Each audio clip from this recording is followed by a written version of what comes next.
அன்புள்ள ஆங்கா, நான் உனக்கு உதவி செய்கிறேன் என்றது.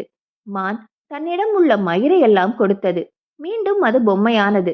மானின் மயிரிலிருந்து புதிய கயிறை ஆங்கா செய்தாள். அதை சித்தியிடம் கொடுத்தாள். இதுல ஏதோ தந்திரம் இருக்கிற மாதிரி இருக்கே, இது உன்னால செஞ்சிருக்க முடியாதே. நான் ரொம்ப பசியா இருக்கேன், ஒரு கூட நிறைய மீன் பிடிச்சு கொண்டு வா, இல்லைனா இன்னைக்கு உனக்கு உணவு கிடையாது என்றாள் உனின். ஒரு கூடை நிறைய மீன் பிடிப்பதற்கு பல நாட்கள் ஆகும், என்ன செய்வது என்று கவலையோடு ஆங்கா ஆற்றங்கரைக்கு போனாள். அப்பா செய்து தந்த ஈட்டியை கையில் எடுத்துக்கொண்டாள். ஆற்றில் ஒரு பெரிய மீன் நீந்து கொண்டிருந்தது. அதற்கு குறிவைத்தாள். ஈட்டியை உயர்த்தினாள்.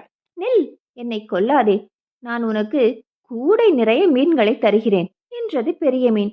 ஆங்கா ஓங்கிய ஈட்டியை நிறுத்தினாள். பெரிய மீன் தண்ணீருக்குள் மூழ்கி தன்னுடைய வாயில் நிறைய மீன்களை கொண்டு வந்தது. ஆங்கா கூடையை